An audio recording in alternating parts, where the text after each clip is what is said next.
Hey guys, welcome back. Welcome to another edition of the Big Fucking Football League's Fantasy Football Podcast.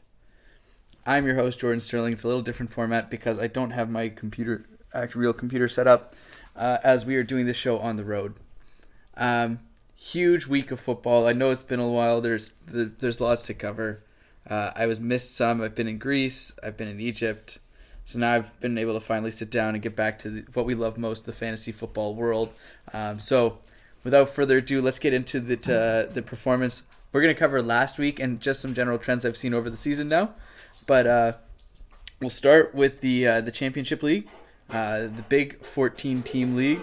And this has gotten really close. Last week, Matt Daly and Scott Newborough had the opportunity at being 4-0. They had the opportunity to push themselves to be 5-0. Both lost, losing their first games of the season. You can see that they were 4-0. Now they're not. Now they suck. But we have four teams at 4-1 now. And some big stories coming out of this week. To start off, if we go to week 5, we have DeSwift kick to the nuts. That is my team, literally kicking Eric's nuts so hard that he didn't even want to show up to that last week. We had a record-setting 183 points. That's the highest on the year. And I was able to go back in time to through the history of the league. This is the highest scoring team since my team in 2013. And it's the only time that there's only been one other person that's also breached 180 points, and that was the year before. But this week just absolutely obliterated him. This is not normal for our league. But if you can see here, his players just shouldn't have showed up. Tom Brady with almost 40, Austin Eckler 27. Like, everybody just performed, had a highlight week, and so we ended up with 183 points. Now, does that mean that they're going to be tired going into this week? They might need a break? No.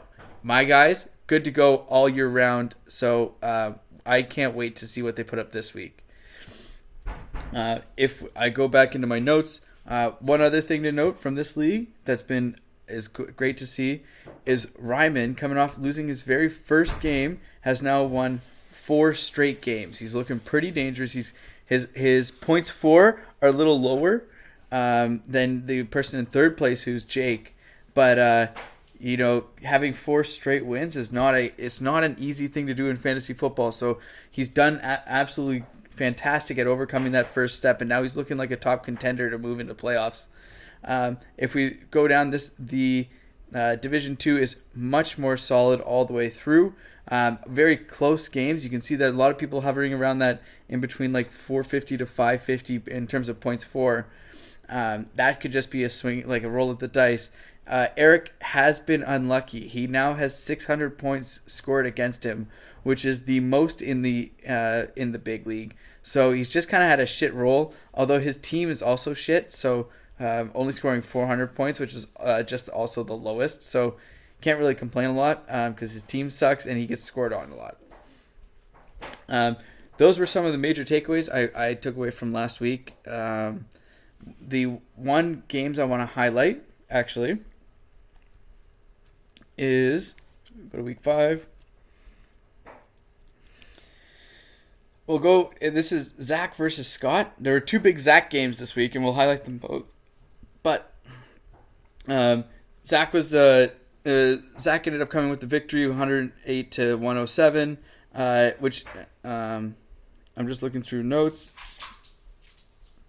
Yeah, so Scott was down. Here you can actually see Scott was down huge going into Sunday night. He was down about like 108 to 25. Like a 60-point difference, 70-point difference, something like that. And Scott almost completed the comeback. Latavius Murray for the Baltimore Ravens needed 14 more yards, and it would have sealed the deal. So it was close. That was our closest game that week. It's great seeing it come right down to the very end, but unfortunately, Scott, you just couldn't pull it all the way back. So let's switch gears really quickly. We'll go into the other guys. Now there's another big breakout story is last week Papa T getting his second win, handing the Lambeau Leap squad their first loss of the year. Papa T scored 182 points. His roster was solid all the way down. Now, mind you, not as impressive as my team because, we did it in a non-PPR league. But Austin Eckler, Jonathan Taylor coming up huge. Mike Williams coming huge. Mark Andrews just solid all the way down. Aaron Rodgers was a little bit of a disappointment, but nowhere near as bad as Kyler Murray was. Saquon Barkley didn't show up. TJ Hawkinson, man, you have a great squad, but some days you're going to have bad weeks, and honestly, sometimes you just hope that they all happen at once. So now they got the rust off of them. They got the bad week out of the way. They can focus on what's going on later down the season and hopefully come through in the stretch. Because that team shouldn't have put up 102 points. You wouldn't have won anyways. Doesn't matter what you scored, because you had a heck of a beast in front of you at 182. So there was one other game that has been one of the closest games I've seen in a while. This one was Zach versus Pico, and came right down to the very end, right down to the very last game with Baltimore playing Indianapolis. Lamar Jackson was able to put up 41.88 points. 41.88 points, which was enough to complete the comeback, being down at 125-90 going into that Monday night. Now, he got helped out a little bit as Rodrigo Blankenship for Zach only scored 5 points. He missed 2 field goals, and either of those field goals would have changed the fate of this game. Unfortunately, Zach, sometimes the ball bounces your way, and in this case, it does not. So your team is still shit. Everybody else is shit. So, maybe you should look at getting a new kicker. Drop the guy who likes Lego a little too much. Tell him to keep kicking balls instead of building cool-ass Lego sets. So I think that's about it. Yeah, I think that's it. We're going to keep this short and sweet because I'm releasing it on the Sunday afternoon. I know you guys are watching football, so I hope you're enjoying it. We're looking to be back onto our regular programming, looking at it this week. So if you want to be a guest on the show and talk shit, make sure you give me a call, text me, whatever you need to do to get you on this show. Okay, so without further ado, thanks guys, thanks for tuning in, and I can't wait to talk to you next week. Peace.